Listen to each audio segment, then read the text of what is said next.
영국 BBC에서 한국 특집이라며 말도 안 되는 방송을 내보내기 시작했습니다. 그 내용은 충격 그 자체라고 합니다. 이것 보세요. 한국은 택시도 전혀 없는 후진국이 맞잖아요. 여기 한 무리의 영국인 고등학생들이 한국의 길거리 한복판에서 한숨을 내쉬고 있습니다. 그런데 바로 그때 한 학생이 휴대폰을 꺼내 들더니 깜짝 놀라 친구들을 불러 모으기 시작하는데요. 영국인 학생들은 대체 한국에서 어떤 장면을 목격했던 것일까요? 영상 시작 전 좋아요와 불우이웃을 위해 끝까지 시청 부탁드립니다. 안녕하세요. 저는 현재 영국의 예술고등학교에서 피아노를 전공 중인 케이시라고 합니다. 최근에 저는 제 인생 처음으로 단체 콩쿠르 대회에 참가하기 위해 한국을 가게 되었고, 이때의 경험은 제가 영국의 고등학교를 스스로 자퇴하는 결정을 내리게 되는 아주 중요한 계기가 되었는데요. 왜냐하면 한국을 경험하기 전 영국에서만 생활해 오던 저는 전 세계에서 영국이 가장 부유하고 치안도 좋고 살기 좋은 나라라는 자부심을 느끼고 있었으나 인생 처음 한국을 경험해버리는 순간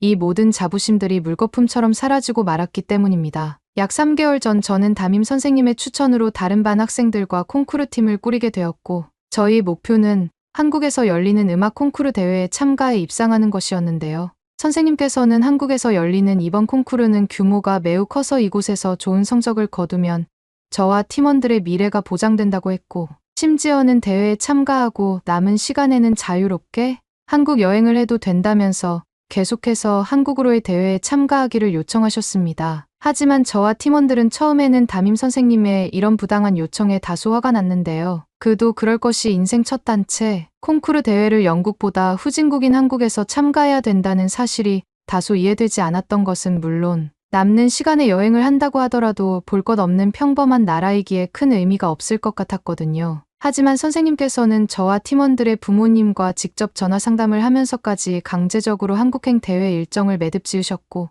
그렇게 저와 팀원들은 저희 학생들끼리만 한국으로 향하게 되었습니다. 대회가 열리는 장소는 한국의 부산이라는 도시였기에 꽤 시간이 걸렸는데 놀랍게도 한국에 처음으로 도착해 첫 발을 내딛는 순간 저는 엄청난 충격을 받고 말았는데요. 사실 한국으로 출발하기 전 같은 반 친구들은 한국으로 가게 되었다는 제 소식을 듣자마자 너무 부럽다 는 말과 함께 이해할 수 없는 호들갑을 떨었는데 저는 이 친구들이 왜 그렇게나 한국행의 부러움을 느끼며 호들갑을 떨었는지 한국에 도착하자마자 이해할 수 있었습니다. 다소 가난한 나라라고 생각했던 한국은 이미 공항에서부터 수많은 외국인들이 밝은 표정을 보이며 한국으로 관광을 온 것 같은 모습을 볼 수 있었고 공항의 내부 상태 또한 마치 하나의 호텔처럼 느껴질 정도로 영국과는 차원이 다른 모습을 보여주고 있었거든요. 사실 영국의 공항도 좋기는 하지만 제일 큰 문제가 바로 공항 전체의 냄새가 너무 심하거나 공항에서 지내는 노숙자들의 문제를 가지고 있는데 정말 신기하게도 한국의 공항에서는 냄새는커녕 깔끔한 대나무 향이 나는 것은 물론 그 어떤 곳에서도 노숙자를 볼 수 없었습니다. 심지어 저희가 공항에 도착하자마자 한국인 직원분이 다가오시더니 너무나 능숙한 영어로 도움이 필요하냐고 먼저 말을 걸어주셨는데 이 한국인 직원분의 발음은 영국인 그 이상의 발음처럼 느껴졌는데요. 사실 영국에서 태어난 영국인이더라도 제대로 된 언어 교육을 받지 못해 의사소통을 하지 못하는 경우가 많은데 놀랍게도 해외의 나라인 한국은 오히려 영국인들보다 더 발음이 좋은 영어 실력과 문장, 구성 능력을 보여주고 있었기 때문입니다. 저뿐만 아니라 제 옆에 있던 콩쿠르 참가 친구들도 한국이 이렇게 잘 사는 나라인 줄 몰랐다면서 연신 카메라를 들어 이곳저곳을 촬영하기 시작했고 저희는 마치 숨겨져 있던 휴양지를 발견한 듯 한국이라는 나라의 매력에 단 5분 만에 빠져버리고 말았죠. 하지만 한국에서의 놀라운 기쁨도 잠시 저희는 일단 한국 현지에서 저희를 도와줄 연정 선생님을 만나기 위해 빠르게 약속 장소로 가야만 했고 빠르게 택시 승강장 쪽으로 향했습니다. 그런데 택시 승강장에 도착한 저는 도저히 이해할 수 없는 광경에 화가 폭발하고 말았는데요. 안 그래도 바빠 죽겠는데 한국의 공항 택시 승강장에는 단 한 대의 택시도 전혀 보이지 않았고 심지어 이와 같은 사실을 몰랐던 저와 같은 관광객 외국인들은 한국의 모습에 완전히 속았던 것인지 저희처럼 허탈한 표정을 지은 채 그저 휴대폰만 쳐다보고 있었기 때문입니다. 방금까지만 해도 한국이 부유한 선진국의 나라라고 난리를 치던 친구들도 이게 진짜 한국의 모습이네. 한국은 택시조차 없던 가난한 나라였던 거야. 방금 우리가 봤던 딱 그 모습까지 전부 꾸며진 모습이었던 것이라며 아무리 둘러봐도 보이지 않는 택시에 한국의 도시 인프라는 절망적이라는 하소연을 내뱉고 말았습니다. 그런데 바로 그때 저희에게 누군가 말을 걸어왔는데요. 혹시 지금 택시를 기다리고 있는 건가요? 그런 거라면 아무리 기다려도 직접 택시는 바로 오지 않을 거예요. 제가 도와드릴게요. 깔끔한 피부의 한국인 여성분은 저희에게 먼저 말을 걸어오며 도움을 주겠다고 하셨고, 저는 그 모습마저도 위선자처럼 느껴졌습니다. 저는 한국은 원래 택시도 없는 가난한 나라인가요? 라며 퉁명스러운 대답만을 내뱉고 말았는데, 뜬금없이 한국인 여성분은 자신의 휴대폰을 들어서 보여주더니 이곳에 저희가 도착해야 되는 주소를 입력하라는 뚱딴지 같은 소리를 하기 시작했는데요. 그리고 그 휴대폰 화면을 천천히 살펴보던 저는 정말 기겁하고 말았습니다. 놀랍게도 한국은 휴대폰 하나로 택시의 호출과 도착지의 입력, 심지어는 휴대폰으로 바로 택시비를 결제할 수 있는 시스템이 자동으로 공항과 연동되어 제공되고 있던 것이었고, 이러한 한국의 디지털 인프라를 전혀 모르던 저와 친구들은 바보처럼 길 한복판에 우두커니 서 있었던 것이었죠. 한국인 여성분은 현재 한국은 휴대폰으로 택시를 부르는 게 너무나 보편화되어 있어 조금만 익히면 오히려 이러한 시스템이 너무나 편하다는 말과 함께 제 휴대폰에 지갑에 있던 체크카드의 번호를 집어넣어 결제 시스템도 완성해 주셨습니다. 사실 영국에서도 이러한 콜택시 시스템이 있기는 하지만 언제 도착하는지 알 수 없을 뿐더러 택시의 요금마저 기사마다 천차만별로 측정되어서 너무나 불편한 점이 많은데, 한국은 이러한 문제점이 전혀 없었고 실시간 지도로 택시가 어디서 오고 있는지까지 핸드폰에 표시돼서 시간을 효율적으로 사용하기에 너무나 편리했어요. 다른 친구들도 휴대폰의 실시간 화면을 지켜보면서 이래서 택시 승강장에 택시가 없었구나 라는 멋쩍은 웃음을 보였고, 저는 그제서야 한국이 제가 생각하던 것 이상의 선진국의 나라라는 사실을 뼈저리게 느낄 수 있었습니다. 한국은 이미 고도로 발전되어 있던 편리한 나라였지만 이 사실을 전혀 모르고 활용할 줄 모르던 저와 같은 외국인들에게는 마치 문명의 기술을 전혀 모르는 원시인처럼 아무런 쓸모가 없었던 것이었죠. 그 후 약 10분 뒤 한국인 여성분의 도움으로 택시는 저희 바로 앞에 도착했고, 저는 10분 만에 택시가 도착하고 따로 목적지도 말할 필요 없는 한국의 놀라운 디지털 택시 시스템에 감사한 마음마저 생기고 말았습니다. 영국처럼 불편하게 가격을 흥정할 필요 없이 휴대폰에는 이미 도착지까지의 예상 결제 금액마저 찍혀 있어서 한국이 얼마나 치안의식이 좋고 시민의식이 뛰어난 나라인지 그 한 장면만으로 모든 것을 이해할 수 있을 정도였어요. 그렇게 저희는 약 40분이 걸려 연정 선생님과의 첫 번째 약속 장소에 도착할 수 있었는데, 택시의 문을 열고 나오자마자 저는 또다시 당황하고 말았습니다. 저희 대회 참가를 돌봐주기로 하셨던 한국인 연정 선생님께서는 약속 장소로 한 카페의 주소를 보내주셨는데, 그곳에는 수십 명의 한국인들이 야외 테라스와 카페 내부에 앉아 하나같이 콘센트의 전기를 사용하며 자신의 휴대폰과 노트북을 충전하고 있었기 때문인데요.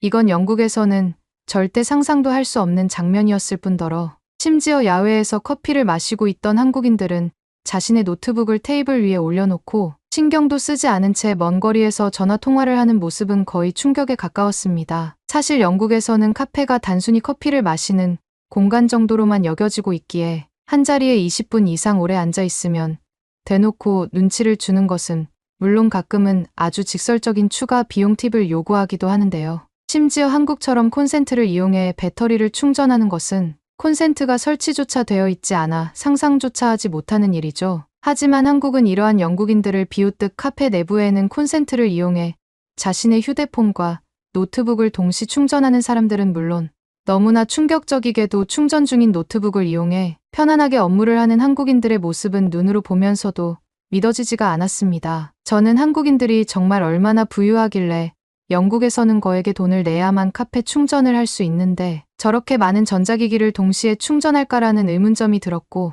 저희 대회 참가를 도와주시는 연정 선생님께 질문을 던졌는데요. 카페에서 저렇게 휴대폰과 노트북을 동시에 충전하려면 한국에서는 얼마를 지급해야 하나요? 지금 이 장면만 보면 정말 한국인들이 부유한 사람들처럼 느껴지고 있어요. 영국에서는 상상도 못하던 상황이거든요. 하지만 연정 선생님은 제 말을 듣자마자 오히려 더욱 의문스럽다는 표정을 보이셨고, 저는 그제서야 더욱 충격적인 한국의 비밀을 알아차릴 수 있었습니다. 연정 선생님은 다소 황당스러운 표정으로 저를 쳐다보더니 카페에서 전자기기 충전은 당연히 무료이고 너무 과하게 충전하지만 않는다면 오히려 카페에서 업무를 하는 것은 한국인들에게 너무나 평범한 일과 중 하나라는 말과 함께 영국처럼 휴대폰과 노트북을 훔쳐가려는 전문 범죄 집단조차 없어서 걱정할 필요가 전혀 없다는 설명을 해주셨어요. 그리고 저와 친구들은 그 순간 영국에서 가져오던 가치관이 송두리째 뒤틀리는 경험을 하고 말았습니다. 상식적으로 생각했을 때 한국이 영국보다 부유하거나 도시 인프라가 안정화되어 있지 않다면 절대 불가능한 시스템이나 마찬가지였기에 한국인들이 무료로 카페의 콘센트를 이용해 자신의 전자기기들을 충전하는 것은 이미 그 모습 자체만으로 한국이 영국을 뛰어넘은 것이나 다름없었기 때문이죠. 심지어 연정 선생님께서는 카페 내부에 무료 와이파이와 화장실까지 제공되고 있으니 여기서 편하게 음악대회 일정에 관해 얘기를 하고 들어가자고 했고, 저는 그 순간 제가 잘못 들었나 싶어 다시 질문을 던질 수밖에 없었습니다. 여기 무료 와이파이가 있다고요? 세상에 무료 와이파이라는 시스템은 없어요. 선생님, 그리고 화장실이 카페 내부에 있다고 하셨는데 설마 그것도 무료라는 말인가요? 아무리 한국이 선진국이라고는 하지만 그건 너무 심하셨어요. 저는 크게 당황해서 한국인 선생님을 향해 살짝 화가 난 듯한 목소리 톤으로 쏘아붙이고 말았고, 제 옆에 있던 대회 참가 친구들 또한 세상에 와이파이를 무료로 사용할 수 있게 해주는 나라가 도대체 어딨냐면서, 그럼 이 카페 안에 수십 명의 사람들이 전부 무료 와이파이를 쓰고 있다는 결론이냐며 조롱하듯 질문을 던졌습니다. 하지만 뒤이어 돌아온 연정 선생님의 대답은 정말 놀라웠는데요. 당연히 모든 것이 무료란다. 수십 명이 아니라 수백 명이더라도 한국에서는 와이파이 시스템 자체가 무료야. 그리고 그것은 카페뿐만 아니라 길거리, 심지어는 야외 시설인 공원과 버스 정류장에서까지 제공되고 있거든. 그랬습니다. 한국은 이미 모든 디지털 기술력이 영국을 앞서 있던 상태였고, 이것조차 모든 것이 상향 평준화되어 한국에서는 와이파이 시스템 자체를 무료로 사용할 수 있는 기술 수준에 도달해 있던 것이었죠. 심지어 속도는 또 얼마나 빠른지 제가 직접 휴대폰을 통해 인터넷에 접속하자 영국 현지에서보다 더욱 빠른 인터넷 접속이 가능했고, 이것은 눈으로 보면서도 정말 믿어지지가 않았습니다. 주위 친구들 또한 하나둘씩 휴대폰을 꺼내 와이파이에 접속하게 되었고, 몇몇 친구들은 이 정도 속도면은 영국에서 15만 원 이상의 돈을 내야 되는데 한국은 왜 이렇게 다른 나라들과 다르냐며 입을 다물지 못하더군요. 하지만 연정 선생님은 이러한 생활이 너무나 익숙한 듯 이제 그만 호들갑을 떨고 공연에 대해 이야기를 해보자고 했고, 그렇게 저와 친구들은 무려 1시간이 넘게 공연 일정과 순서, 그리고 연주 방법에 대한 순서를 재구성했습니다. 공연에 참가하기 전 모든 작업을 다 끝내고 밖으로 나오니 해는 이미 지고 있던 상태였고, 저는 다소 다급한 마음에 얼른 숙소로 돌아가야 할 것 같다며 선생님에게 도움을 요청했는데요. 특히나 영국에서는 저녁 9시가 넘어가면 일부 외곽 지역 도시들에서는 범죄의 위험이 있으니 얼른 집으로 들어가라는 방송 사이렌이 들릴 만큼 저녁 시간이 상당히 경계되는데, 이상하게도 한국인들은 그러한 대피 모습을 전혀 보여주지 않았거든요. 오히려 연정 선생님께서는 이제 9시밖에 안 됐는데 벌써 호텔로 가기에는 너무 아깝지 않냐는 말과 함께 자신의 집에서 단체 연습과 개인 연습이라도 해보자는 말도 안 되는 제안을 하셨습니다. 상식적으로 집에서 어떻게 그 시끄러운 음악 연주를 할 수 있다는 것인지, 영국에서조차 저희는 학교 연습실을 빌렸을 때에만 단체 연습을 해왔는데 선생님은 그런 건 전혀 걱정하지 않아도 된다며 악기를 챙겨 빨리 자신을 따라오라고 하셨죠. 저뿐만 아니라 다른 친구들까지도 이렇게 저녁 늦게까지 밖을 돌아다니는 것은 처음이라 주의를 경계한 채 선생님을 따라갔는데, 놀랍게도 길거리에 있던 한국인들은 오히려 낮보다 더욱 활기찬 모습을 보이고 있었습니다. 심지어 한국에서는 범죄의 위험성이 아예 없는 것인지 저와 나이가 비슷해 보이는 한국인 고등학생들까지도 식당에서 따로 밥을 먹거나 야외 오락실을 이용하고 있었고, 이 모습은 영국과 너무나 다른 모습이었기에 뭔가 다른 세상의 나라처럼 느껴지기도 했는데요. 실제로 영국에서는 저녁 9시가 넘어가는 순간 학생들이 단독으로 돌아다니는 것이 너무 위험해서 꼭 어딘가로 이동할 때는 부모님을 호출하거나 근처 경찰관분들에게 도움을 요청하는데, 한국은 그럴 필요 자체가 없이 그저 자신의 발걸음이 가는 대로 편안하게 돌아다녀도 아무런 일이 발생하지 않더군요. 저와 제 친구들은 이게 정말 선진국인 나라의 특징이 아니겠냐면서 그동안 영국에서 시간의 압박당해 살아오던 지난날이 후회스러웠고, 만약 한국에 단기 이민을 온다면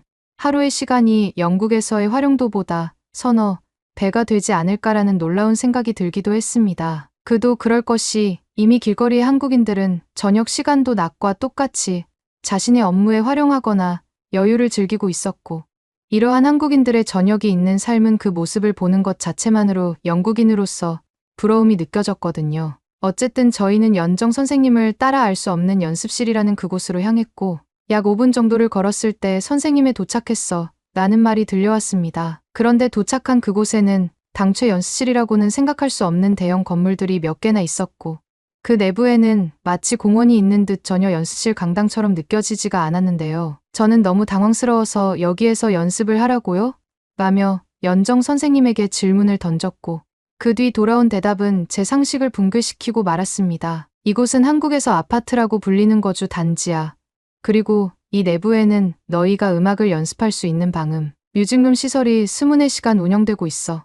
저와 친구들은 그 말을 듣자마자 이곳은 사람들이 사는 곳이라고요라며 기겁하고 말았는데요. 그도 그럴 것이 한국의 아파트라는 주거 방식은 영국의 초고층 빌딩이라고 할 수 있는 건물들이 최소 4개는 넘게 모여있던 것은 물론 그 내부에 차가 다니지 않는 공원까지 설치되어 있어 마치 하나의 휴양지처럼 느껴졌기 때문입니다. 영국에서는 아무리 부자라도 그저 그런 주택 주거 방식을 벗어나지 못하는데 한국은 정말 얼마나 상식을 뛰어넘은 나라인지 아파트라는 주거 방식은 정말 하나의 디즈니랜드처럼 느껴질 정도로 그 내부는 여행지에 가까웠어요. 선생님께서는 걸어가는 동안 아파트를 소개해 주겠다면서 아파트 내부의 이곳저곳을 보여주셨고 그 중에서도 디지털 방식으로 음식물 쓰레기를 버릴 수 있는 시스템은 정말이지 믿어지지가 않았습니다. 사실 영국에서는 쓰레기 분리수거를 제대로 하지도 않을 뿐더러 음식물 쓰레기와 일반 쓰레기들이 한 곳에 모여 길거리의 더러움을 유발하는데 한국은 거대한 아파트라는 주거시설에 전자키패드와 디지털 방식의 음식물 처리기를 설치해 너무나 깔끔하고 청결하게 관리되고 있었거든요. 정말 이런 나라에서 태어났다는 그 사실 자체가 하나의 축복처럼 느껴질 정도였고 저는 제가 한국인이 아닌 영국인이라는 사실에 알 수 없는 열등감이 느껴지기도 했습니다. 심지어 아파트 내부의 공원은 또 얼마나 관리가 잘 되어 있던지 계곡물이 흘러내리는 풍경마저 볼 수 있었고 한국인들은 그 바로 옆에 카페 같은 곳에서 편안하게 커피와 차를 마시며 노트북으로 자신의 업무를 하거나 휴식을 취하고 있었죠. 선생님께서는 한국에서는 오히려 이런 주거 방식이 너무나 평범한 시설이라고 했고 저는 영국과 한국인의 주거 수준이 이렇게나 차이가 난다는 사실에 현실을 부정하고 싶을 정도였습니다. 하지만 한국에서의 놀라움은 여기서 끝나지 않았는데요. 약 20분 정도 아파트를 구경한 뒤 곧바로 지하 연습실로 가자던 선생님께서는 뜬금없이 아파트 내부에 있던 엘리베이터를 타시더니 지하로 내려가기 시작했거든요. 그리고 저는 엘리베이터의 문이 열리자마자 눈앞의 광경을 믿을 수가 없었습니다. 놀랍게도 한국은 아파트 지하의 커뮤니티 시설이라는 분류로 헬스장과 수영장, 심지어는 탁구장과 골프장까지 설치되어 있던 것은 물론 충격적이게도 사우나와 목욕탕까지 운영되며 정말 하나의 도시 그 자체의 모습을 보여주고 있었는데요. 퇴근 시간이어서 그랬던 것인지 그곳에는 이미 많은 한국인들이 저마다의 스포츠를 즐기며 스트레스를 없애고 있었고 그들의 모습은 단 한 번도 보지 못한 부유한 선진국 시민의 모습과 다름이 없었습니다. 그리고 놀랍게도 지하실의 안쪽까지 더 걸어 들어갔을 때 저는 뮤직룸이라고 적힌 놀라운 시설을 마주할 수 있었죠. 그곳은 전 구역의 방음 작업이 끝난 상태였고 놀랍게도 이미 많은 한국인 학생들이 저마다의 악기를 들고 개인지도 선생님과 함께 자신의 악기를 연주하고 있었는데요. 영국에서는 1시간을 연습하는데 무려 30만 원 이상의 비용을 내고 방음 처리 시설에 갈 수 있었는데 한국은 주거 단지 지하에서 방음 처리된 시스템으로 남들에게 민폐를 끼치지 않고 마음 편안하게 연습을 할 수 있었던 것은 물론 저희 연습 장면과 음향을 직접 녹화해서 볼 수 있는 모니터링 시스템까지 설치되어 있어서 거의 천국이나 다름이 없었습니다. 그리고 더욱 놀랍게도 연정 선생님은 이 모든 것들이 입주민들에게는 거의 무료로 제공되고 있다며 24시간 방음 연습실이 제공되고 있으니 마음 편하게 연습을 하고 자신의 집인 2층으로 올라오라고 하시더군요. 상식적으로 생각했을 때 한국에서 악기 연습을 한다면 굳이 연습실을 빌릴 필요도 없이 주거지.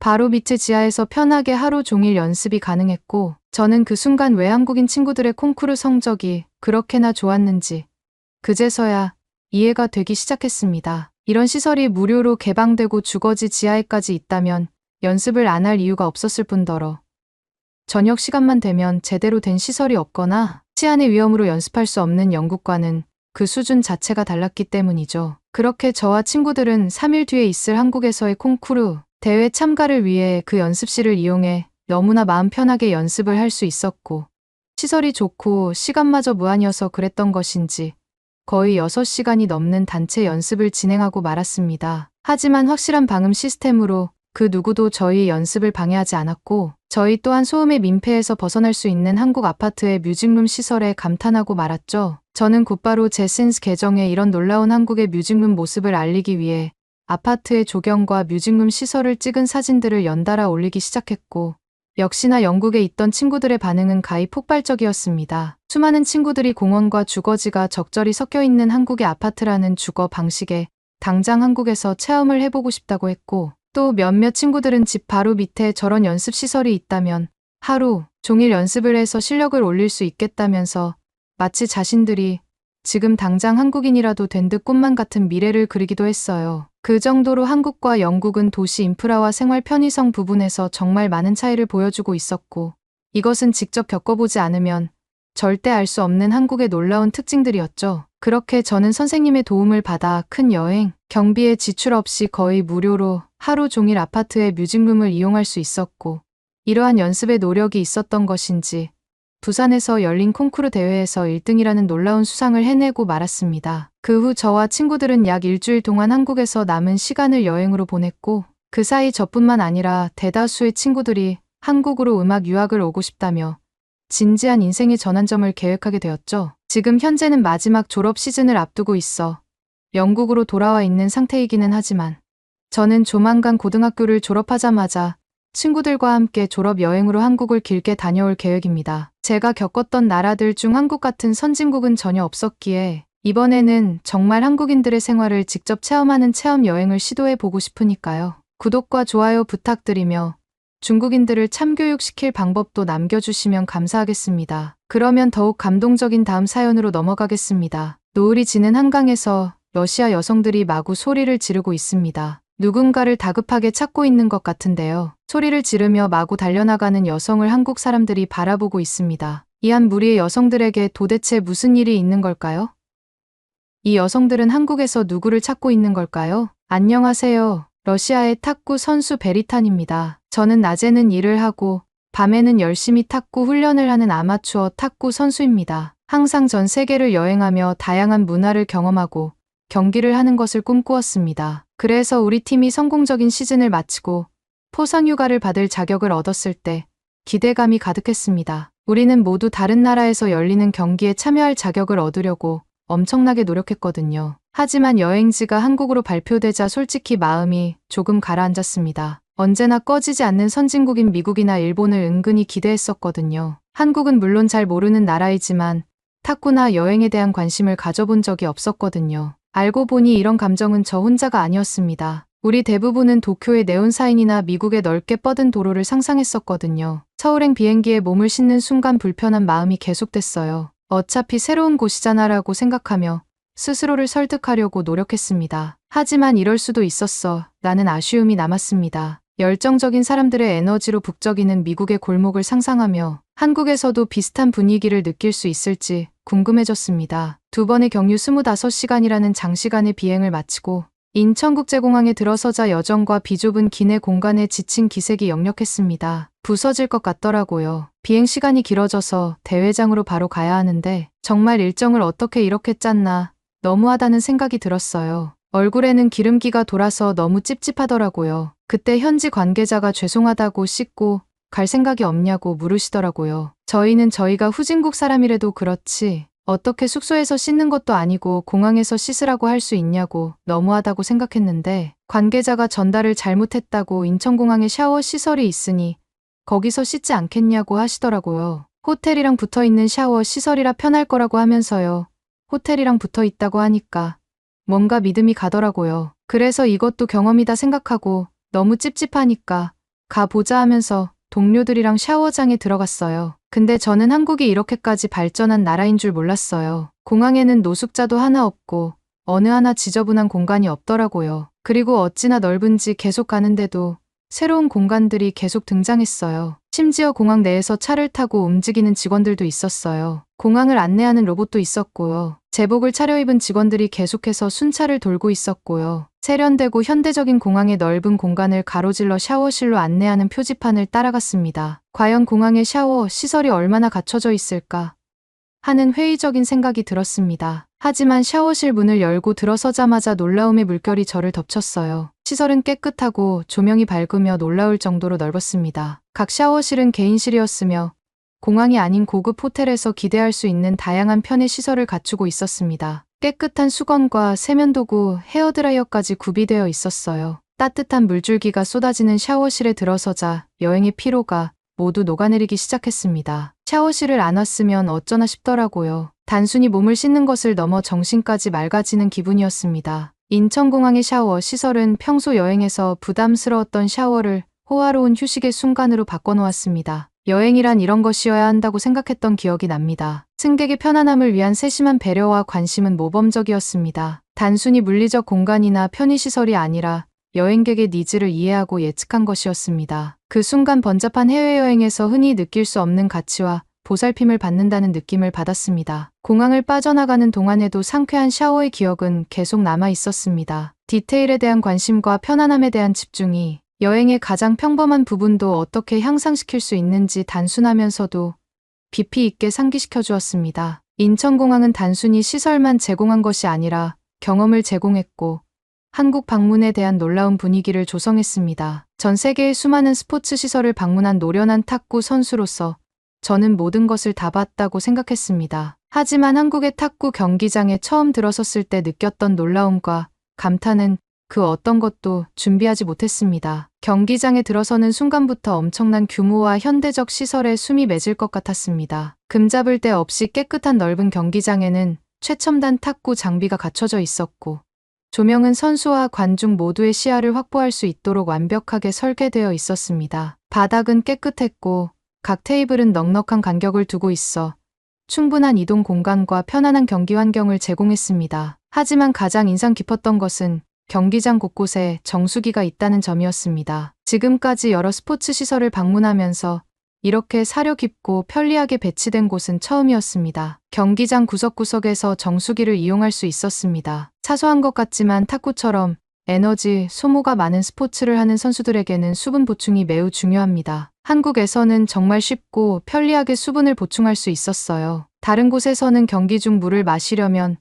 비싼 생수를 사야 하는 경우가 많았습니다. 하지만 이 한국 탁구 경기장에서는 테이블마다 몇 걸음만 가면 정수기가 여러 대 있어서 놀랐습니다. 물은 상쾌할 정도로 차가웠고 격렬한 경기 중 메마른 목을 시원하게 해줬습니다. 쉽게 접근할 수 있는 정수기를 이용하며 시설 곳곳을 돌아다니다 보니 경외감을 느낄 수밖에 없었습니다. 세세한 부분까지 신경 쓴 모습에서 스포츠 시설의 설계와 관리에 얼마나 많은 관심과 배려를 기울였는지 알 수 있었습니다. 알고 보니까 한국은 벌써 올림픽을 몇 번이나 개최할 정도로 인프라가 잘 되어 있는 곳이더라고요. 심지어 탁구 복식으로서는 금메달을 한두 번 딴 게 아니더라고요. 충격적인 건 이 시설이 모두 아마추어 탁구인들을 위해서 만든 대회라는 점이었어요. 이 경험을 통해 스포츠 시설이 무엇을 제공할 수 있는지에 대한 새로운 관점을 갖게 되었습니다. 단순히 장비의 품질이나 경기장의 크기가 중요한 것이 아니라 선수와 방문객의 총체적인 경험이 중요했습니다. 중국은 탁구 종주국인데도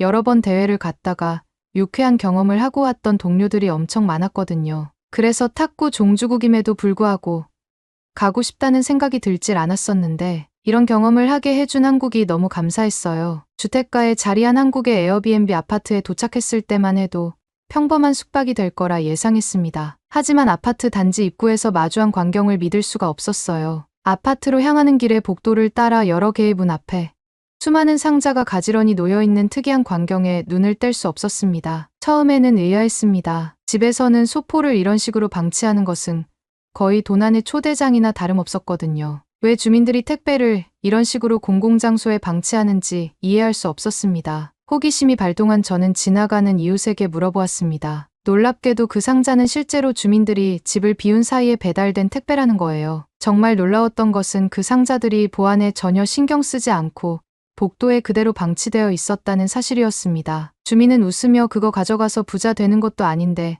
남의 거 가져가서 뭐 하냐고 말했어요. 그리고 한국이 키티가 잘 되어 있어서 남의 거 가져가면 바로 경찰서에서 만나게 된다고 하시더라고요. 러시아는 길거리에서 핸드폰만 하고 있어도 핸드폰을 뽑아가는 경우도 있어서 정말 놀랐어요. 게다가 다음날 이 택배 시스템을 저도 이용해 볼 일이 생겼는데요. 대회 관계자분이 아침에 필요한 것들을 다 준비해 두었으니까 물, 간식 같은 것들을 아침에 챙겨 오라고 하시더라고요. 어디 있냐고 물어봤더니 내일 아침에 문 앞에 있을 거니까 그냥 문 앞에 있는 것들을 들고만 오면 된다는 거예요. 그러더니 갑자기 아 맞다. 수건을 빠뜨렸네 하면서 그 자리에서 핸드폰을 만지시더라고요. 그래서 저희는 수건 정도는 저희도 탁구 선수라서 들고 다니니까 그건 저희가 챙기겠다고 말했어요. 그랬더니 막 웃으시면서 대회 준비하는데 그 정도도 안 주면 어떡하냐고 말씀하시는 거예요. 그러면 어떡해요? 했더니 지금 시켜도 내일 문 앞에 있을 거니까 컨디션 관리 잘해서 내일 보자고 말씀하시더라고요. 정말 다음날 아침에 일어나 보니 문 앞에 물이며 과자며 의심했었던 수건까지 놓여 있었어요. 한국의 신뢰 수준과 공동체 보안 의식은 전에는 경험하지 못했던 것이었습니다. 이곳에서는 개인 재산에 대한 집단적 존중과 함께 범죄에 대한 강력한 처벌 인식이 공유되어 있었습니다. 이 발견을 통해 한국과 우리나라의 사회적 차이에 대해 다시 한번 생각해 보게 되었습니다. 무인 택배의 안전뿐만 아니라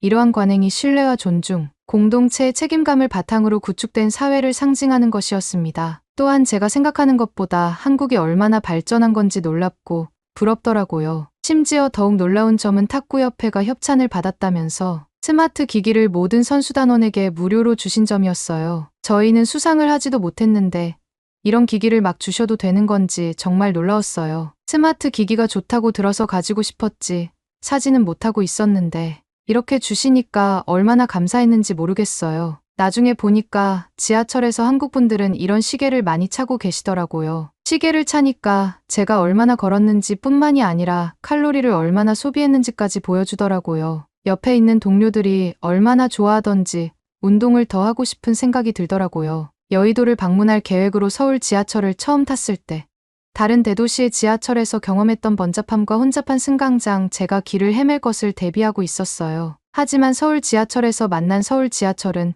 저에게 깊은 인상과 즐거운 놀라움을 선사했습니다. 가장 먼저 눈에 띈 것은 청결함이었습니다. 역은 깨끗했고 바닥은 반짝반짝 빛났으며 질서와 정돈된 느낌은 전에 본 적 없는 것이었습니다. 전광판에는 여러 언어로 실시간 정보가 표시되어 있었고 지하철 그림 소리와 같이 직관적인 정보를 보여주고 있어서 저 같은 외국인이 시스템을 이해하기가 너무 쉽더라고요. 저는 영어를 못하는데도 말이에요. 하지만 정말 놀라웠던 것은 전체 운영의 효율성과 사용자 친화성이었습니다. 열차는 한국에서 거의 경험하지 못했던 정시 운행이 이루어졌습니다. 객차는 현대적이고 에어컨이 설치되어 있어 번잡한 바깥 도시에서 벗어난 기분 좋은 안식처였습니다. 여의도로 향하는 전철에 몸을 실었을 때 저는 출퇴근하는 사람들의 예의와 침착함에 놀랐습니다. 사람들은 열차에 탑승하기 위해 줄을 서서 기다렸고 다른 승객이 내릴 때까지 참을성 있게 기다렸다가 열차에 탔습니다. 아무리 사람이 많다고 해도 새치기 하는 사람은 볼 수 없었어요. 심지어 어제 택배에서 경험했던 것처럼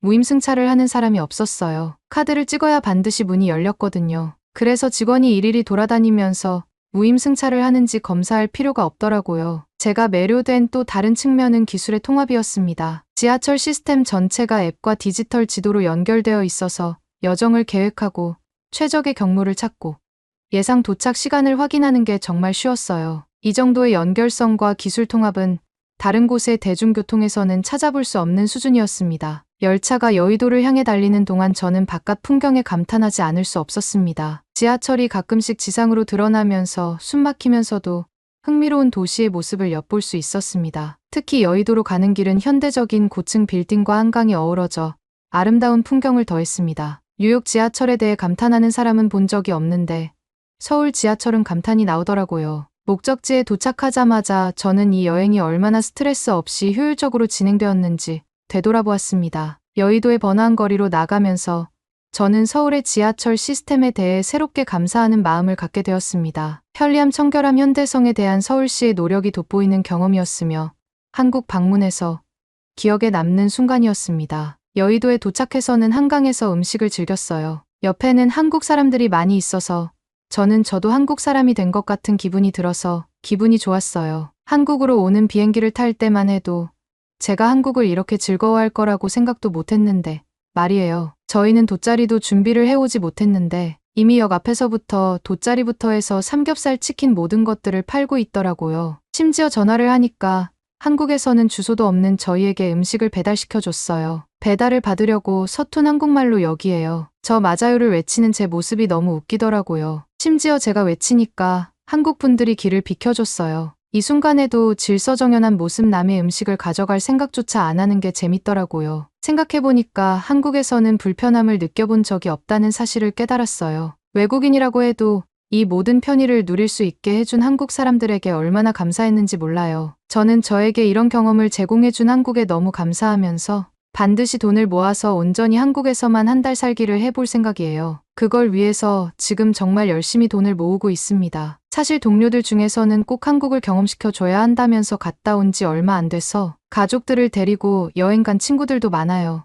저는 한국을 즐기려면 일주일 정도로는 안 될 것 같아요. 얼마나 즐거운 도시인데요. 다음에 다시 오면 온갖 것들을 다 해볼 거예요. 한국 사람들이 저에게 보여준 신뢰를 다시 경험하고 싶어요. 그러면 더욱 재미있는 다음 사연으로 넘어가겠습니다. 대한민국 서울 독일 한 남매가 한국 지하철 앞에서 계속 당황해 하는데요. 남매 중에서 여동생이 소리칩니다. 한국에 와서 이게 뭐야?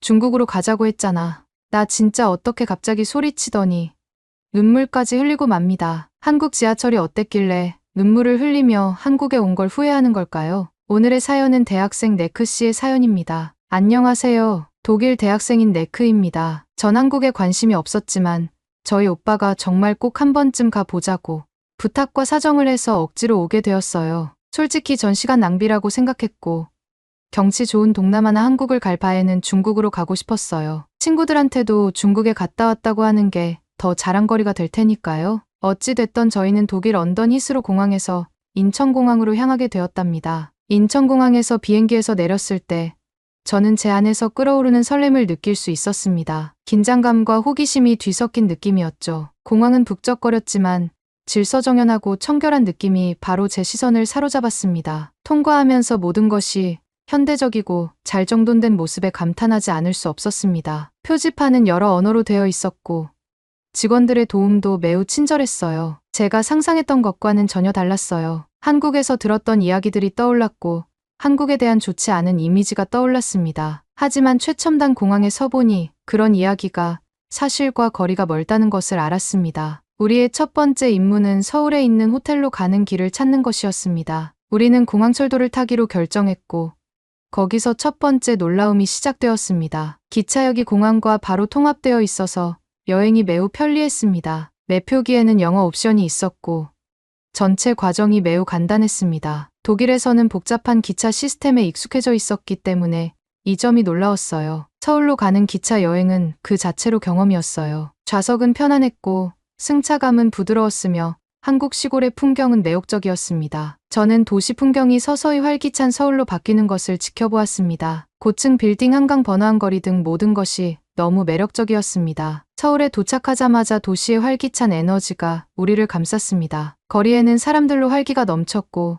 도시 생활의 소리가 공기를 가득 채웠으며 길거리 음식 냄새가 우리의 미각을 유혹했습니다. 감각 과부하가 걸렸지만 좋은 의미에서 좋은 경험이었습니다. 저희 호텔은 도시 중심부에 위치해 있어 탐험하기에 완벽한 거점이었습니다. 숙소에 여장을 푼 후 동네를 산책하기로 했습니다. 거리의 청결도가 놀라웠어요. 독일에서는 쓰레기를 버리는 것을 흔히 볼 수 있지만 이곳에서는 모두가 주변 환경을 깨끗하게 유지하는 데 자부심을 가지고 있는 것 같았어요. 거리를 거닐면서 다양한 상점과 레스토랑이 눈에 띄었습니다. 한국 전통 음식점부터 현대적인 카페까지 선택의 폭이 무궁무진했습니다. 그때 한국 문화가 얼마나 다양하고 풍부한지 깨달았습니다. 유적지나 전통 의상뿐만 아니라 사람들의 일상생활, 먹는 음식, 서로 교류하는 방식에도 한국 문화가 담겨 있었습니다. 서울에서의 첫날은 현지 식당에서 맛있는 식사로 마무리했습니다. 김치, 비빔밥, 불고기와 같은 음식은 각각 풍미가 넘치고 완벽하게 조리되었습니다. 레스토랑 직원의 따뜻한 환대와 친절함까지 더해져 집처럼 편안한 느낌을 받았어요. 그날 밤 침대에 누웠을 때 제 머릿속은 하루 동안의 새로운 경험과 광경으로 가득 찼습니다. 한국은 이미 놀라움으로 가득한 나라임이 증명되고 있었고 남은 여정에는 어떤 것들이 있을지 기대가 되었습니다. 다음 날 아침 우리는 서울을 더 깊숙이 탐험하기로 했습니다. 우리의 계획은 유명한 지하철 시스템을 이용해 도시를 탐험하는 것이었습니다. 소문을 많이 들었기 때문에 그 명성에 걸맞은지 궁금했습니다. 지하철을 이용하는 것은 의외로 쉬웠습니다. 지도는 영어로 제공되었고 디지털 개찰구는 사용하기 쉬웠습니다. 한국 기술의 가장 인상적인 측면 중 하나인 모든 역에 설치된 스크린도어를 만나게 된 것도 바로 이곳에서였습니다. 스크린도어가 드물었던 일본에서의 경험과는 완전히 대조적이었습니다. 사소한 부분이었지만 한국이 공공안전에 얼마나 많은 관심과 주의를 기울이고 있는지 알 수 있었습니다. 정말 이런 나라에서 살고 싶다라는 생각이 들었습니다. 나라에서 국민 한 명 한 명에게 신경을 써준다는 거니까요. 지하철의 효율성과 청결함에 감탄하며 한 노선에서 다른 노선으로 옮겨 다녔습니다. 각 역마다 예술 작품과 문화 전시물이 설치되어 있어 개성이 뚜렷했습니다. 단순한 교통수단이 아니라 서울의 다양한 지역을 둘러보는 기분이었습니다. 하지만 순조롭던 여행은 난관에 부딪혔습니다. 한 역에서 내릴 때 갑자기 휴대폰이 없다는 사실을 깨달았습니다. 당황했습니다. 지하철 좌석에 두고 내린 거였어요. 독일에서는 이런 상황에서 휴대폰을 잃어버린다는 것은 보통 휴대폰과 영원히 작별을 고하는 것을 의미했습니다. 하지만 항상 낙천적인 제이슨 오빠가 도움을 요청하자고 제안했습니다. 한 친절한 한국인 신사가 저희의 대화를 엿듣고 즉시 도움을 주었습니다. 그는 지하철 직원에게 저희 상황을 설명했고 직원은 지하철 수화물센터로 저희를 안내해 주었습니다. 직원들의 효율성과 도움은 놀라웠어요. 직원들은 순식간에 제 휴대폰을 찾아서 돌려주었습니다. 믿을 수가 없었어요. 그 순간 한국 사람들의 친절에 대한 감사의 마음이 한없이 커졌습니다. 전 정말 이런 건 말도 안 되는 일이라고 생각했거든요. 어떻게 이렇게 된 걸까요? 이 경험은 단순히 잃어버린 휴대폰을 찾은 것 이상의 의미가 있었습니다. 한국 사람들의 배려심과 효율성에 대한 교훈을 얻었습니다. 또한 대도시는 일반적으로 비인격적이고 무관심할 것이라는 제 고정관념도 깨졌습니다. 지하철 여행을 계속하면서 서울에 대해 더 많은 것을 알게 되었고 서울에 대해 더욱 감사하게 되었습니다. 그리고 와이파이도 지하에서도 완벽하게 작동했습니다. 반면 독일에서는 와이파이 신호가 잘 잡히는 곳을 찾는 것이 마치 건초, 더미에서 바늘 찾기처럼 느껴질 때가 많았습니다. 거의 있으나 마나한 존재였죠.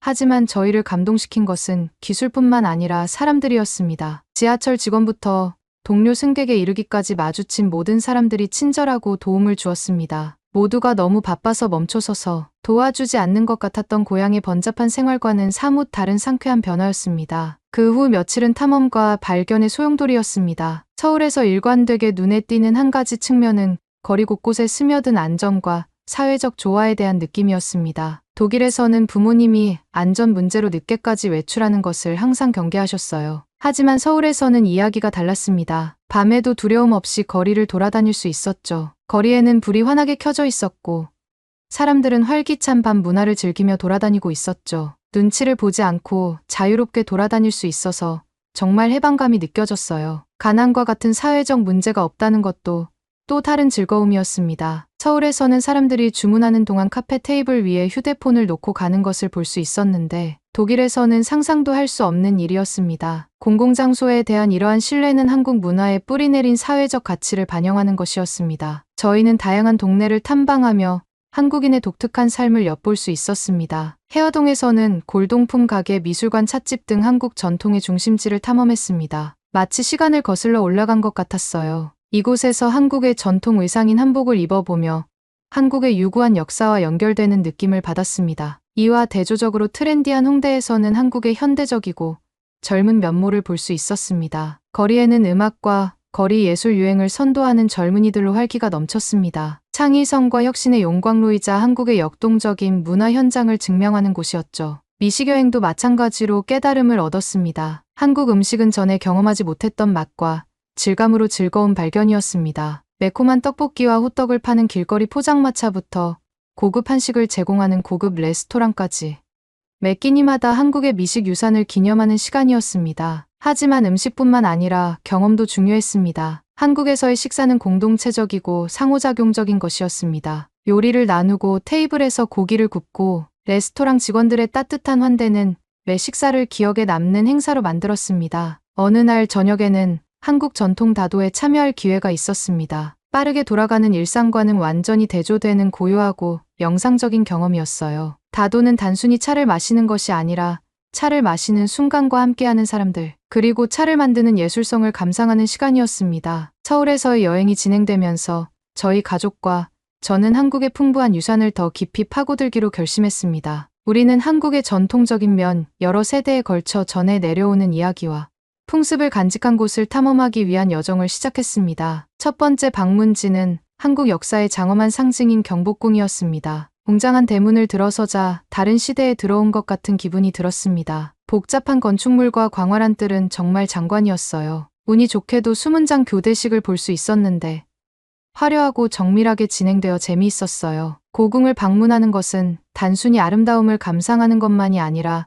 한국의 과거를 이해하는 것이었습니다. 지식이 풍부한 가이드가 조선 왕조에 대한 이야기를 들려주며 고대 한국 왕족의 삶을 엿볼 수 있었어요. 당시의 원칙과 철학이 오늘날 한국 문화에 어떤 영향을 미치고 있는지 배우는 것은 매우 흥미로웠습니다. 다음으로 북촌 한옥마을로 이동해 한옥이라고 불리는 한국 전통, 가옥이 좁은 골목길에 늘어서 있는 북촌 한옥마을을 둘러보았습니다. 마치 살아있는 박물관을 걷는 것 같았어요. 우아한 곡선의 지붕과 따뜻한 나무 외관을 가진 한옥들은 아름답게 보존되어 있었습니다. 일부는 고풍스러운 카페와 상점으로 개조되어 옛것과 새것이 조화롭게 어우러져 있었습니다. 마을을 돌아다니면서 한옥의 평온함과 소박함에 감탄하지 않을 수 없었습니다. 서울의 현대적인 고층 빌딩과는 극명한 대조를 이루면서도 완벽하게 공존하며 과거와 현재의 균형을 유지하는 한국의 모습을 보여줬습니다. 문화탐방은 국립민속박물관에서 계속되었습니다. 박물관은 역사 속 한국인의 일상을 보여주는 유물과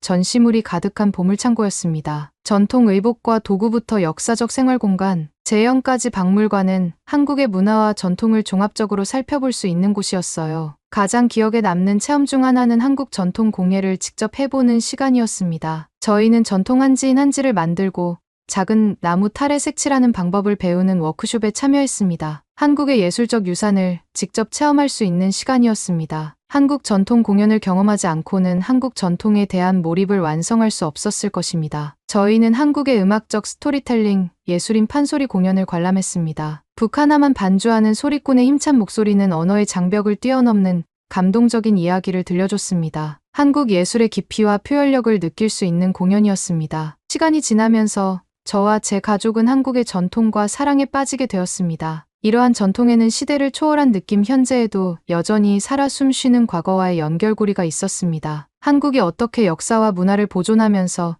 현대를 받아들였는지에 대한 겸허한 경험을 할 수 있었습니다. 우리의 요리 모험은 전통시장 방문으로 시작되었습니다. 선명한 색감, 활기찬 에너지, 다양한 냄새가 어우러져 압도적인 느낌을 받았습니다. 저희는 각기 다른 요리의 즐거움을 선사하는 노점을 돌아다녔어요. 신선한 채소와 과일부터 다양한 육류와 해산물까지. 시장은 한국의 풍성한 농산물을 한자리에서 볼 수 있는 곳이었어요. 가장 먼저 먹어본 것은 한국 요리의 필수품인 김치였습니다. 여러 가지 향신료로 양념한 배추를 발효시킨 김치는 톡 쏘는 매운맛과 약간의 단맛이 동시에 느껴지는 독특한 풍미를 가지고 있었습니다. 고향에서 먹었던 것과는 전혀 다른 맛이었기 때문에 매 끼니마다 즐겨 먹게 되었습니다. 그리고 요즘 전 세계적으로 유행하는 건강식 김밥을 먹었는데요. 독일에서는 별로 없어서 먹기 힘들었는데 뉴스 같은 데서 요즘 많이 올라오더라고요. 특히 미국에서 인기라는데 전 정말 먹어보고 싶었답니다. 참치김밥이랑 김밥을 먹어보았는데 정말 맛있었어요. 재료도 너무 신선했고요. 거기에 잡채와 떡볶이를 같이 먹었는데 너무 맛있었습니다. 한국 음식이 이렇게 맛있는 줄은 상상도 못했어요. 그리고 저녁에는 또 기대했던 음식 중 하나인 한국식 바비큐를 먹었습니다. 그릴에 둘러앉아 다양한 고기와 채소를 익힌 다음 밥 위에 쌈장을 발라 싸 먹는 것은 단순한 식사가 아니라 하나의 경험이었어요. 한국식 바비큐의 상호작용적인 특성 덕분에 온 가족이 함께 즐길 수 있는 재미있고 매력적인 식사였습니다. 미식여행은 길거리의 포장마차가 즐비한 서울의 거리로 이어졌습니다. 견과류로 속을 채운 달콤한 호떡은 우리의 단골 간식이 되었습니다. 길거리 포장마차마다 저마다의 매력이 있었고 빠르게 돌아가는 서울 사람들의 삶을 엿볼 수 있었습니다. 서울에서 여행을 우리의 경험을 진정으로 풍요롭게 해준 한 가지 측면은 우리가 만난 사람들이었습니다. 한국은 단순히 장소와 음식에 관한 것이 아니라 인맥과 우정에 관한 것이었습니다. 언어의 장벽에도 불구하고 우리는 소통하고 유대감을 형성할 수 있는 방법 찾았고 평생 기억에 남을 추억을 만들었습니다. 우리의 첫 번째 의미 있는 만남은 현지 카페에서 대학생 그룹과 함께 한 것이었습니다. 그들은 한국에 대한 우리의 인상이 궁금했고 자신들의 경험을 공유하고 싶어 했습니다. 대화는 자연스럽게 이어졌고 서로의 문화에 대한 간극을 좁힐 수 있었습니다. 우리는 대중음악부터 유적지까지 모든 것에 대해 이야기를 나눴고 그들은 우리에게 최고의 여행지에 대한 내부자 팁을 제공했습니다. 이 학생들은 또한 저희를 자신들의 대학에서 열리는 문화 교류 행사에 초대했습니다. 그 행사는 눈을 뜨게 하는 행사였습니다. 세계 각지에서 온 학생들이 음악, 춤, 음식을 통해 서로의 문화를 공유했습니다. 다양성을 축하하는 행사였고 그 일부가 되어보니 우리가 진정한 글로벌 커뮤니티의 일원임을 느낄 수 있었습니다. 가장 가슴 뭉클한 경험 중 하나는 지역 커뮤니티 센터를 방문한 것이었습니다. 이곳에서 우리는 한국 노인들에게 영어를 가르치는 자원봉사 프로그램에 참여했습니다. 세대와 언어의 차이에도 불구하고 우리는 웃음을 통해 공통점을 발견하고 이야기를 나누었습니다. 지역사회로부터 받은 감사와 따뜻함은 압도적이었습니다. 도시를 돌아다니면서 현지 상점 주인이나 상인들과 대화를 나눌 기회가 많았습니다. 이러한 대화는 짧았지만 항상 따뜻함과 친절로 가득했습니다. 미소, 친근한 고개 끄덕임, 영어로 몇 마디 말을 건네는 등 작은 몸짓 하나하나가 저희를 환영하고 감사하게 여겼습니다. 서울 시민들과의 만남을 통해 언어만이 소통이 유일한 수단이 아니라는 것을 깨달았습니다. 서울에서의 시간이 거의 끝나갈 무렵 우리는 그동안 쌓은 우정이 이번 여정에서 가장 큰 보물 중 하나임을 깨달았습니다. 이러한 인연을 통해 관광 명소와 관광을 넘어 한국 문화에 대해 더 깊이 이해할 수 있었습니다. 한국에서의 모험이 끝나갈 무렵 저는 우리가 겪은 모든 경험을 되돌아보게 되었습니다. 단순한 휴가로 시작한 여행이 한 나라뿐만 아니라 우리 자신을 발견하는 여정으로 바뀌었습니다. 한국은 여러모로 저희를 놀라게 했습니다. 첨단 기술과 인프라부터 뿌리 깊은 전통과 문화에 이르기까지 한국의 모든 면이 놀라웠습니다. 하지만 우리가 방문한 장소와 맛본 음식보다 더 특별했던 것은 우리가 만난 사람들이었습니다. 단기 비자로 체류 기간을 연장하기로 결정한 것은 우리가 한국을 얼마나 사랑하게 되었는지를 보여주는 증거였습니다. 평범하지만 특별한 한국 생활에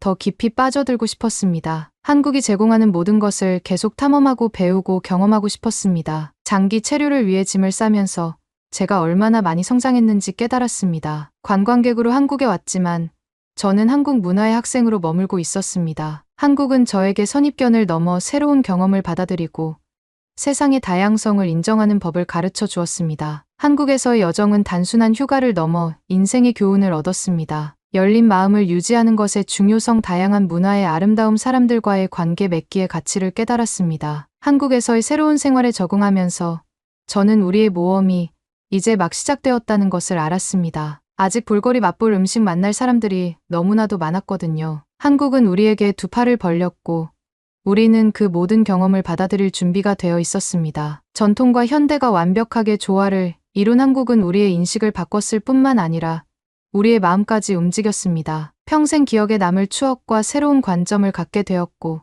우리의 삶을 영원히 바꿔놓을 것입니다. 그래서 서울의 도시 풍경을 바라보며 이 여정에 감사한 마음을 금할 수 없습니다. 한국은 예상치 못한 놀라움이었고 저에게는 스승이었고 이제는 고향이 되었습니다. 그러면 더욱 감동적인 다음 사연으로 넘어가겠습니다. 대한민국 서울, 평화로워 보이는 한낮입니다. 체코 사람으로 보이는 외국인이 알 수 없는 말로 미친 듯이 소리를 지르고 있습니다. 주변에서 평화롭게 산책하던 한국인들은 사람들 때문에 몹시 당황하는데요. 여성은 마치 좀비라도 된 듯 몸을 경련하고 쓰러집니다. 몸을 똑바로 가누지도 못하고 있는데요. 주변에는 피도 보입니다. 한국 사람들은 그들을 둘러싸고 있습니다. 피를 토하고 쓰러진 여성과 소리를 지르는 한국인들.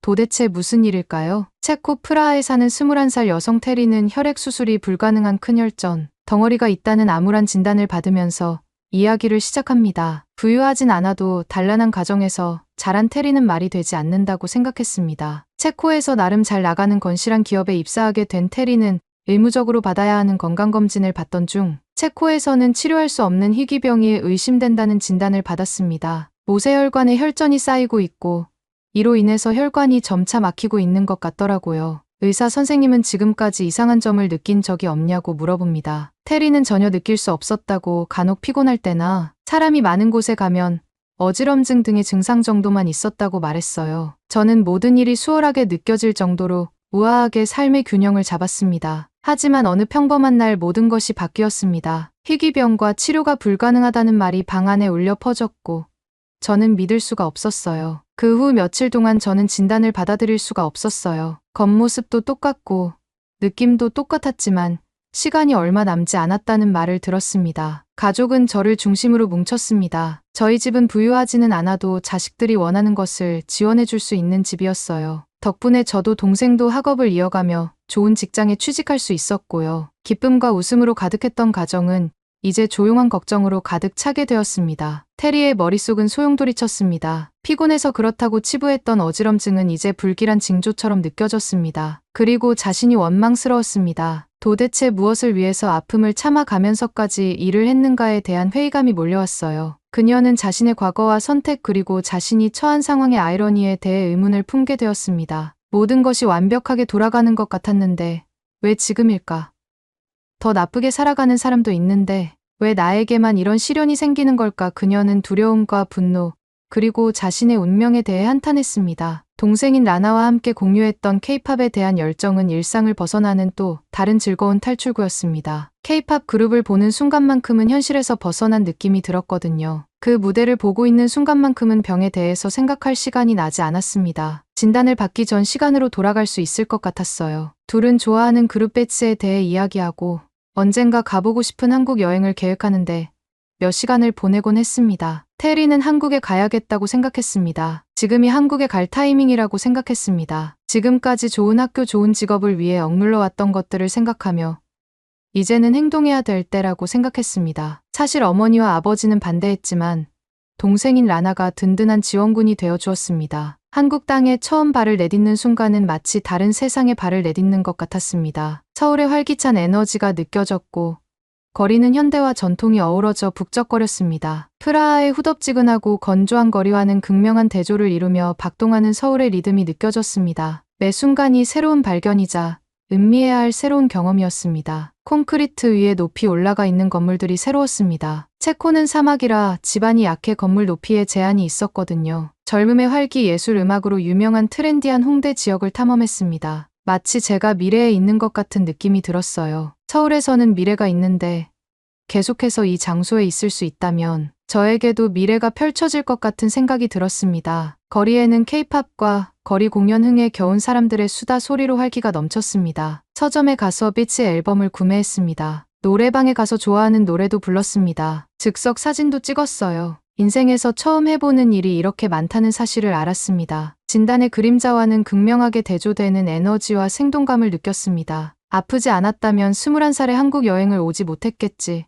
라는 생각을 하며 어떻게든 긍정적으로 생각하려 했습니다. 특히 동대문 디자인 플라자에 처음 간 순간은 정말 감동적이었어요. 저는 평소에도 옷에 관심이 많고 아무래도 한국 K-팝 그룹을 좋아하다 보니까 많은 사람들이 거기에서 자유롭게 개성을 뽐내는 모습을 동경했었거든요. 사실 지하철에서 일반 사람들만 봐도 모두 옷을 너무 잘 입고 있어서 놀랐어요. 동생인 라나는 벌써 신나 있었어요. 마치 자기가 모델이라도 된 양 포즈를 짓고 있었죠. 모두 옷을 잘 입고 있는 것뿐만 아니라 이렇게 큰 건물이 곡선을 이루고 있다는 사실이 너무 아름답게 느껴졌어요. 어느 곳을 봐도 같은 모양은 없고 곡선으로 이루어진 이 건물이 서울과 조화를 이루는 모습이 전에 다른 곳에서는 느껴본 적 없는 감동을 주었습니다. 또 즐거웠던 곳은 한강이에요. 저는 한강이 강이 아니라 바다인 줄 알았어요. 바다라고 해도 이상하지 않을 정도로 너무나 큰 강이 있더라고요. 서울에서 어느 지하철을 타도 한강을 지나고 있던데요. 심지어 운이 좋게 노을이 질 때 지하철을 타고 한강 다리를 지난 적이 있는데 그때 석양이 마치 수채화를 칠한 것 같았어요. 도시 건물들 사이에서 금빛 햇살을 받은 모습이 너무 아름다워서 정말 시간을 멈추고 싶었어요. 그 순간만큼은 아픈 것도 잊을 수 있었습니다. 탐험의 즐거움에도 불구하고 병은 현실로 다가왔습니다. 어지럽고 힘이 빠지는 순간을 경험하며 자신의 상태를 상기시켰습니다. 하지만 현재 한국이 선사하는 아름다움과 경험에 집중하기로 했습니다. 매일 밤 침대에 누우면 병 진단에 대한 생각과 하루의 모험이 뒤섞여 마냥 기뻐할 수만은 없었습니다. 가장 기억에 남는 경험 중 하나는 경복궁 방문이었습니다. 매일 유튜브로 비치의 경복궁 무대를 봤었는데 그 풍경은 경복궁의 밤을 보여줬어요. 경복궁의 밤과는 다르게 낮에 방문하니 경복궁의 고요함과 웅장함이 더 잘 보이는 듯했습니다. 비치가 들렸던 장소에 있다는 것만으로도 살아있음을 느꼈습니다. 저와 동생은 각자 다른 색 한복을 입었습니다. 한복을 대여한 곳에서 머리도 지금까지 체코에서는 해본 적 없는 스타일로 말아서 올려주셨어요. 세상에 이렇게 처음 해보는 일이 많다는 사실에 마음속에 모든 것을 새기고 가야겠다고 생각했습니다. 고풍스러운 건축물과 고요한 경내의 아름다움은 번잡한 도시에서 벗어나 평화로운 휴식을 선사했습니다. 가만히 경복궁에 서서 바깥 모습을 보았어요. 전통 건물 밖으로 높은 유리 건물들이 서 있는 모습을 보며 나의 현재도 미래와 공존할 수는 없을까?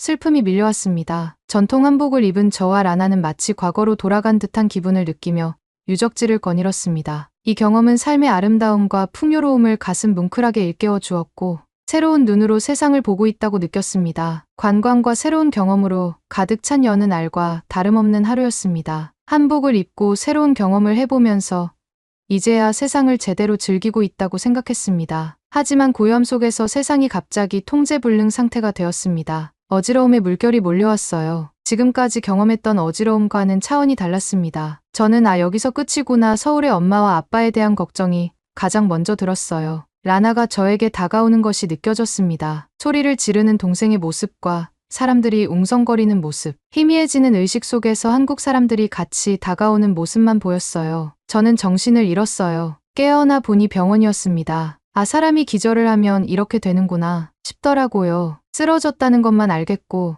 그 사이에 무슨 일이 일어났는지는 전혀 모르겠더라고요. 여기가 한국인지 체코인지 가늠이 되지도 않았어요. 어지러움은 계속되어서 지금 내가 죽은 건지 살아있는 건지도 가늠이 되지 않았어요. 사람들을 불러오는 동생의 모습, 의사가 하는 말을 알아듣지 못하는 것을 보고 여기는 아직 한국이구나 정도만 알 수 있었습니다. 자신의 상태에 대한 두려움과 불확실성이 다시 밀려왔습니다. 든든한 버팀목이었던 라나가 곁에 있었지만 그녀의 존재가 주는 편안함도 저를 덮고 있던 두려움의 구름을 걷어낼 수는 없었습니다. 오히려 즐거운 마음으로 함께 온 동생에게 병원 신세를 지게 한 것에 대한 미안한 마음만 생겼어요. 하지만 한국인 의사는 더 무서운 표정을 하고 있었습니다. 체코에서 어떤 진단을 받았다고요라고 묻더니 검사를 하셔야 할 것 같은데요. 혈관에서 이상한 점이 보여요. 저는 더욱 무서웠지만 그래도 차분히 말했어요. 혈관의 혈전이 절대 제거가 되지 않는데요. 희귀병이라고 했어요. 어쨌든 병원에 입원하시려면 마땅한 근거가 필요하고 환자분은 추가 검사를 받아야 해요. 그게 의사로서 저의 일이에요. 사실 저는 그때까지만 해도 이 희망 없는 일에 추가 비용까지 써야 한다는 사실에 회의감을 느끼고 있었어요. 어차피 이미 정해진 내용인데 꼭 추가 검사를 해야 할까요? 저는 어차피 얼마 안 남았고 남은 기간을 한국에서 더 즐기다가 출국하고 싶어요. 내 의사로서 해야 할 일입니다. 간호사분이랑 검사 일정 잡아주세요. 저는 한국의 의사 선생님의 단호함에 할 말이 없었어요. 동생은 피를 토한 것부터 이상하다고 상태가 더 안 좋아진 걸 수도 있으니까 검사를 받자고 했어요. 병원의 무균 환경, 두려움 속에서 검사 결과를 기다렸습니다. 저는 그냥 빨리 검사 결과를 받고 여행을 더 하고 싶었어요. 그런데 한국인 의사가 전해준 소식은 기적과도 같았습니다. 이건 불치병이 아니에요. 기계가 오래돼서 오진을 한 것 같은데요. 물론 일반 사람들보다 막혀 있긴 한데 자세히 보면 이혈전이 커지고 있지는 않습니다. 굳어있는 부분을 떼어내서 막힌 혈관을 열어주고 나머지는 지켜보면 될 거예요. 그녀를 덮친 안도감은 압도적이었습니다. 마치 인생에서 두 번째 기회를 얻은 것 같았습니다. 처음 봤을 때는 너무나 무서웠던 의사 선생님의 표정이 마치 신과 같았습니다. 의사 선생님은 그 이후로 단 한 번도 무서운 표정을 짓지 않으셨어요. 오진에 대해 어이없어 하시긴 하셨지만요. 초기 오진에 대한 분노는 있었지만 예상치 못한 상황에 대한 감사한 마음과 비교하면 아무것도 아니었습니다. 심지어 검사를 하고 싶지 않았는데 검사 몇 달 만에 처음으로 어깨에 무게가 한결 가벼워지는 것을 느꼈습니다. 저는 암이 아니라 혈관이 비정상적으로 발달하는 유전적 질환인 유전성 출혈성 모세혈관 확장증이라는 놀라운 사실을 알게 되었습니다. 심지어 이건 한국에서 치료까지 하고 갈 수도 있는 일이었어요. 이 질환은 당장 생명을 위협하지는 않습니다. 안도감과 감사함에 압도된 테리와 라나는 새로운 희망을 발견했습니다. 심지어 외국인인 본인에게 의사의 사명을 다해준 선생님께 무한한 감사를 표합니다. 여정을 되돌아보며 저를 한국으로 데려온 오진에 대한 분노와 감사가 뒤섞여 있음을 인정합니다. 저는 라나와 함께 체코에 돌아와 함께할 미래를 낙관합니다. 영상으로 공유된 테리의 이야기는 한국 의료진에 대한 감사의 메시지와 함께 삶이 예기치 않은 판전을 가져올 수 있음을 상기시키며 마무리됩니다. 만약 체코에서 죽음만을 기다렸다면 이런 안심할 수 있는 결과를 받지 못했을 것입니다. 저와 동생은 기쁨을 주체할 수 없을 정도로 기뻐했습니다. 불확실했던 미래는 이제 무한한 가능성을 품고 있었습니다. 체코로 돌아오는 비행기 안에서 저는 세상을 바라보는 저의 인식이 바뀌었음을 느꼈습니다. 만약 한국으로 여행 오지 않았더라면, 다른 나라로 여행을 가서 쓰러졌더라면, 저를 살려준 의사 선생님께서는 저희 신체만 바꿔주신 것이 아니라고 생각해요. 저희 도전 정신을 일깨워주고 저희 실천력을 만들어주셨습니다. 한국이 저에게 새 삶을 가져다 준 것처럼 이 이야기가 여러분들이 살아가시는데 힘이 되면 좋겠어요. 여러분들도 항상 하고 싶은 것들을 하며 살아갈 수 있기를 바랍니다. 저는 앞으로도 한국에 오는 것을 목표로 삼으며 열심히 살아갈 거예요. 여러분은 어떻게 보셨나요? 응원과 격려의 한마디씩을 댓글로 남겨주시기 바랍니다. 사연자분들에게 전달해드리겠습니다. 실제 사연 제보를 받고 있습니다. 채택되신 분께는 작은 선물도 보내드리고 있습니다. 저희 사연이 여러분의 하루의 작은 힘이 될 수 있었으면 좋겠습니다. 감동적인 사연을 주변 분들과 이야기 나눠보세요. 더욱더 좋은 영상으로 다시 찾아뵙겠습니다.